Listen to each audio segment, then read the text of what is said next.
Sudah terlihat ya? Sudah Pak, sudah terlihat. Baik, berikutnya kita di sesi ke-10 ya. Kita berbicara tentang hak milik intelektual ya, atau haki ini. Nah, sama dengan yang tadi, cuma sekarang intellectual property rights ini kita lebih fokus ke dalam pembahasan tentang hak paten di sini pembahasannya. Tadi sama ya, kita sudah bicara tadi tentang masalah copyright dan segala macam gitu. Nah, pengertian haki itu sendiri ya, ini sama dengan yang tadi ya. Kita ingat bahwa yang namanya hak itu adalah suatu hak yang timbul dari karya intelektual seseorang ya, yang mendatangkan keuntungan secara material. Jadi intinya kita dapetin royalti, dapetin keuntungan. Ya, keuntungan material inilah yang nanti dapat memberikan kesejahteraan hidup bagi pemiliknya. Ya. Kemudian HKI juga ini berasal dari hak yang berasal dari hasil kegiatan kreatif kita, yang dimana kemampuan pola pikir manusia ini diekspresikan pada halayak umum dengan berbagai bentuk yang dimanfaatkan dalam menunjang kehidupan manusia karena memiliki nilai ekonomis. Bentuk nyata dari kemampuan tersebut misalnya dalam bidang teknologi atau ilmu pengetahuan, seni, dan sastra ya. Itu adalah hak kekayaan intelektual. Nah, pengertian hak intelektual ini pun sama ya, yang berhubungan dengan hak ini pun dia merupakan adalah istilah eksklusif ya, yang diberikan dari berbagai macam kegiatan intelektual ya manusia tadi, yang namanya itu dari hal yang sifatnya yang berwujud dan memiliki nilai ekonomis ya, apakah building program on the implementation ya of the WTO ya agreement in Indonesia. Nah, ini adalah haknya. Kemudian berbagai macam hal tadi ya, ini hampir sama ya yang tadi sudah saya jelaskan nih ya. Ini sudah saya jelasin tadi ya. Oke. Nah, masuk ke sini. Nah, kita tadi berbicara tadi haki tadi ya. Ini adalah dasar hukum yang tadi ya. Ini berbagai macam haki bertujuan dengan cara mendorong inovasi tadi ya. Berbagai macam pengalihan dan sebagainya ya. Sampai dia menciptakan yang namanya kesejahteraan sosial ekonomi. Sampai keseimbangan antara hak dan kewajiban yang ada. Ini dasar hukumnya untuk hak kekayaan intelektual ini mulai dari Undang-Undang 19 tahun 2002. Kemudian berganti menjadi Undang-Undang nomor 28 tahun 2014 tentang hak cipta, Undang-Undang nomor 13 tahun 2016 tentang paten. Nah, sekarang kita fokus membahasnya adalah membahas paten. Kemudian Undang-Undang nomor 15 tahun 2001, Undang-Undang nomor 20 tahun 2016 yang berisi tentang merek dagang. Ya, merek jasa, merek kolektif, ya jangka waktu perlindungan terhadap merek itu apa. Undang-Undang tahun 31 nomor tahun 2000 tentang desain industri. Kemudian Undang-Undang tahun nomor 32 tentang ya apa nih? Tentang tahun 2000 tentang desain tata letak sirkuit terpadu. Kemudian Undang-Undang nomor 30 ya tahun 2000 tentang rahasia dagang. Yang berisi tentang rahasia dagang, lingkup rahasia dagang, dan juga perlindungan terhadap rahasia dagang itu apa. Nah, sekarang kita fokus membahas tentang hak paten. Apa sih hak paten? Hak paten adalah suatu hak yang khusus, ya, yang eksklusif, yang berupa penemuan baru, yang dapat diterapkan dalam bidang perindustrian, yang memberikan negara kepada para penemunya atas hasil temuan di bidang teknologi selama waktu tertentu. Nah, ini sama kan Thomas Alva Edison, dia penemu bola lampu ya, yang memang terkenal nih sampai dengan saat ini namanya masih ada dan masih kita kenal di sekolah-sekolah pun diperkenalkan. Ini adalah dia punya yang namanya hak paten. Landasan hukum hak paten itu apa Pak landasannya? Paten diatur secara khusus ya dalam Undang-Undang nomor 13 tahun 2016 undang-undangnya. Pengertian hak paten. Penemuan di sini maksudnya apa? Maksudnya adalah sesuatu pemecahan masalah yang lebih spesifik di bidang teknologi yang dapat berwujud ya suatu yang apa nih wujudnya? Satu, bisa prosesnya. Dua, bisa hasil produksinya. Yang ketiga, bisa penyempurnaan dan pengembangan proses. Yang keempat adalah penyempurnaan dan pengembangan hasil produksi. Itu adalah pengertian dari hak paten itu sendiri. Kemudian apa lagi? Dalam hak paten, objek yang dilindungi adalah invensi. atau penemuan. Invensi atau kita kenal dengan nama penemuan, dia merupakan ide dari inventor, dalam hal ini penemu, yang dituangkan ke dalam suatu kegiatan pemecahan masalah yang spesifik di bidang teknologi, baik itu berupa produk ya, atau proses, atau penyempurnaan yang sebelumnya, dan pengembangan produk atau proses tersebut. Ya, itu adalah tentang paten. Kemudian apa lagi? Ruang lingkup paten. Ruang lingkup paten ini adalah lingkup perlindungan paten terdiri dari dua hal, yaitu paten dan paten sederhana di situ. Kita bahas pertama. Paten akan diberikan untuk yang pertama tadi penemuan ya, atau invensi tadi, atau penemuan yang baru itu. Ada nggak penemuan yang baru? Jika ada penemuan yang baru, maka di sini invensi dianggap baru ya. Invensi dianggap baru sebagaimana dimaksud ya, dalam jika pada tanggal penerimaan invensi tersebut tidak sama dengan teknologi yang diungkapkan sebelumnya. Kemudian apa lagi? Teknologi yang diungkapkan sebelumnya, dia merupakan teknologi yang telah diumumkan di Indonesia atau di luar Indonesia dalam suatu tulisan. Ya, dalam uraian lisan atau melalui peragaan ya, penggunaan atau dengan cara lain yang memungkinkan seorang ahli untuk melaksanakan invensi tersebut. Itu adalah invensi, penemuan. Kemudian apa lagi? Dua, mengandung langkah inventif. Mengandung langkah inventif. Apa maksudnya? Jika invensi tersebut bagi seseorang ya, dalam hal ini menemukan mempunyai keahlian tertentu di bidang teknik ya, yang merupakan hal yang tidak dapat diduga sebelumnya. Yang ketiga, dapat diterapkan di dalam industri. Kemudian, apalagi? Paten tidak dapat diberikan terhadap penemuan-penemuan sebagai berikut. Nah, ini kalau ada penemuan-penemuan sebagai berikut, ini nggak bisa nih. Yang pertama apa? Proses atau produk yang pengumuman dan penggunaannya atau pelaksanaannya bertentangan dengan peraturan perundang-undangan, moralitas agama, ketertiban umum, dan kesusilaan. Ini nggak bisa. Yang kedua, metode pemeriksaan, perawatan, ya, pengobatan, dan atau pembedahan yang ditetapkan terhadap manusia dan hewan. Ini nggak bisa. Kemudian apa lagi? Kemudian berhubungan dengan yang namanya apa nih? Teori dan metode bidang ilmu pengetahuan dan matematika. Ini nggak bisa.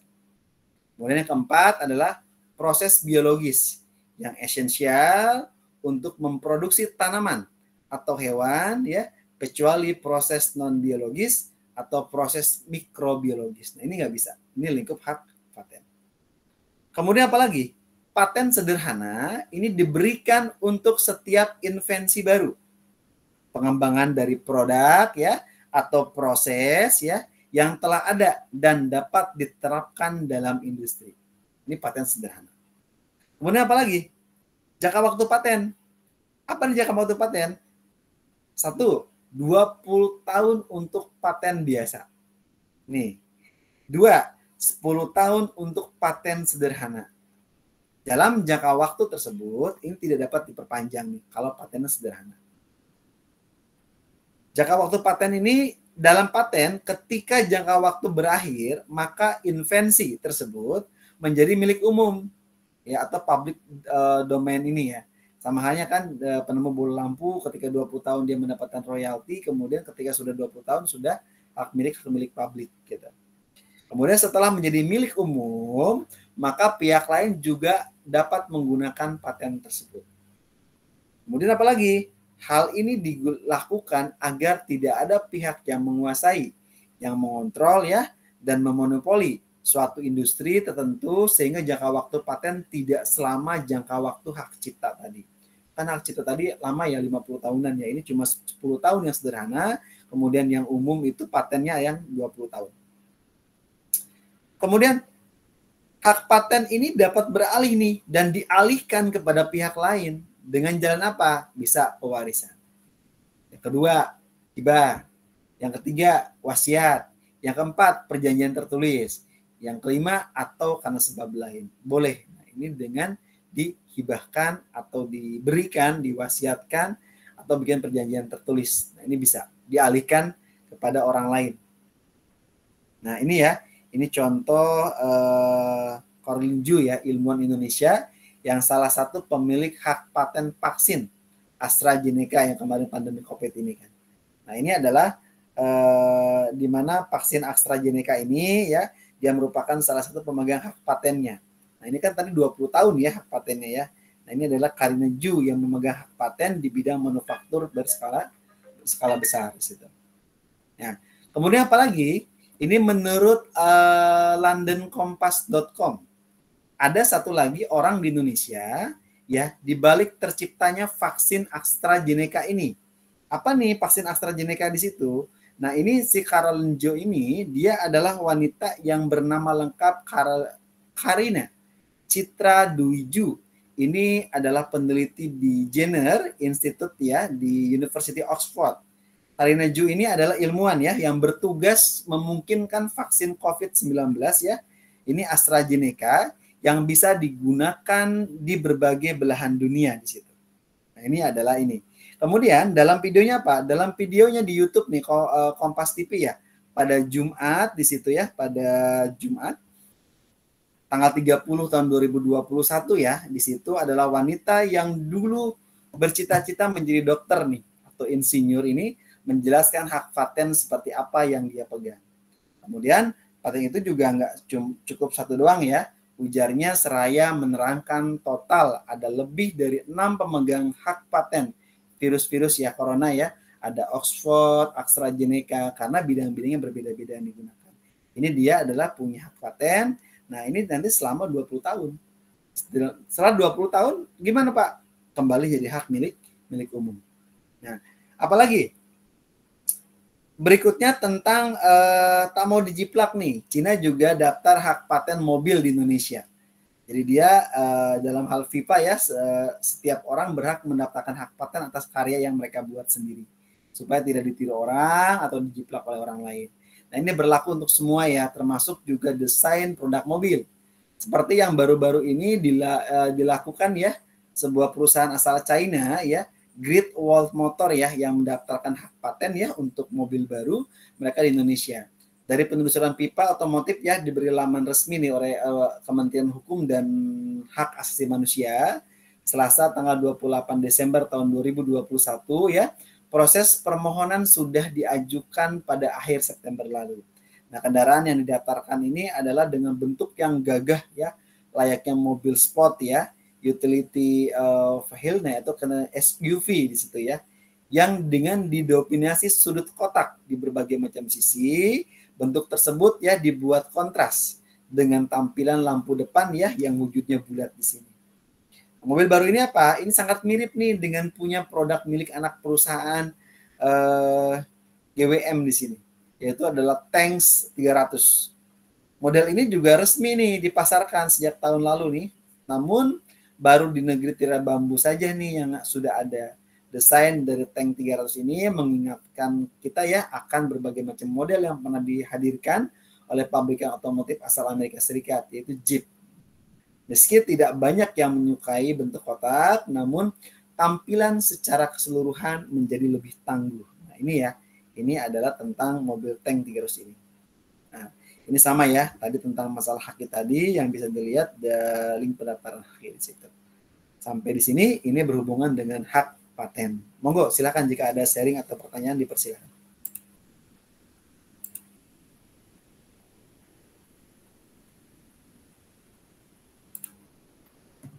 Silakan jika ada pertanyaan.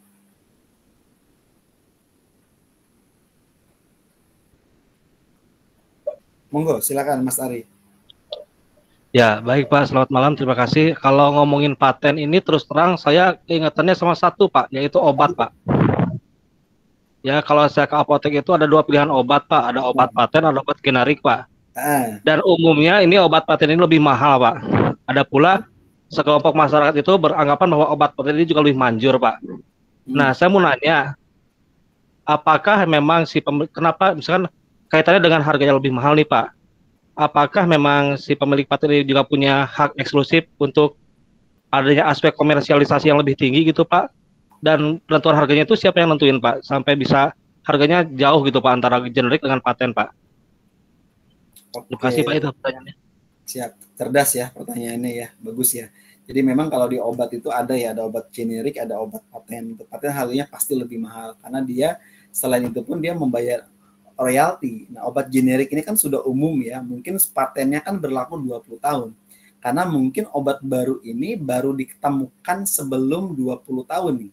Kalau nanti sudah 20 tahun, maka obat tersebut akan menjadi umum. Jadi kayak nanti jadi obat generik juga jatuhnya. Karena tidak ada lagi royalti yang diberikan kepada si orang yang menemukan itu. Nah, makanya sepintar-pintarnya kita, jika kita sudah menemukan sesuatu yang berbeda, segera didaftarkan patennya, sehingga kita sampai dengan 20 tahun kita masih mendapatkan royalti dari hasil penjualan itu. Nah, kalau misalnya tidak didaftarkan ya digunakan umum ya nggak apa-apa, ya silakan. Berarti itu Anda ikhlas gitu loh. Tanpa ibaratnya di ini kan. Dan bahkan juga yang ditakutkan adalah ketika kita penemu, kemudian kita tidak mendaftarkan, kita duluan nih sama orang lain yang mendaftarkan nih. Wah, itu jadi nanti hak miliknya jadi hak milik orang lain gitu kan. Jadinya di situ. Jadi tetap ya, itu adalah hasil salah satu caranya pemerintah memberikan yang namanya penghargaan kepada kita ya, yang dilindungi hak cipta kita, hak milik kita dilindungi.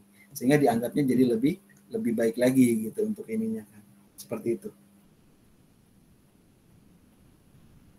Oh, jadi dengan kata lain mungkin harga lebih mahal itu karena dalam komposisi harganya ada aspek royalti gitu ya Pak ya? Ada royalti yang diberikan di situ. Sama kan kayak kita nulis buku, ada royalti kan? Sampai buku itu dicetak berapa ini kan? Berapa persen penulisnya? Persen atau berapa? Itu nanti dari penjualan itu tetap kita akan mendapatkan laporan setiap tahunnya, kemudian kita akan diberikan royalti sejumlah dengan yang dijual tersebut. Sama dengan obat. Obat itu pun sama kan, dijual dia habis berapa. Nanti setiap ini berapa persen nih buat royalti tersebut diberikan kepada penemunya tadi. Sama kan kayak tadi yang si Karina itu kan, dia penemu vaksin ya, vaksin AstraZeneca sama. Selama kemarin pas pandemi, kalau dia mungkin dipatenkan, kemudian dia mendapatkan royalti itu. Apakah 1%, apa berapa, tergantung dari perjanjian tuh biasanya. Tapi ketika sudah nanti lewat 20 tahun itu jadi vaksin umum gitu. Jadi nanti punya hak milik umum, jadi nanti jadi hak milik pemerintah. Seperti itu. Oke, baik Pak. Terima kasih jawabannya Pak. Iya, monggo. Next ada lagi? Silakan.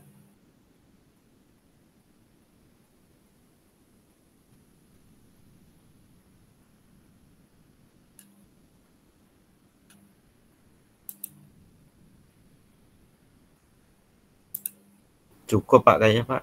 Cukup ya, baik. Kalau cukup kita cukupkan sampai di sini ya. Terima kasih untuk hadirnya hari ini ya.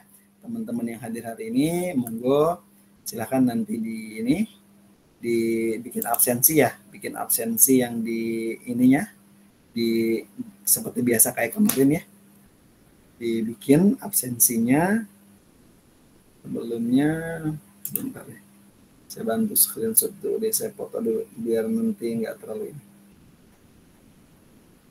Oke, baik, terima kasih. Sampai jumpa 2 minggu yang akan datang. Saya akhiri sampai di sini. Assalamualaikum warahmatullahi wabarakatuh. Waalaikumsalam warahmatullahi wabarakatuh.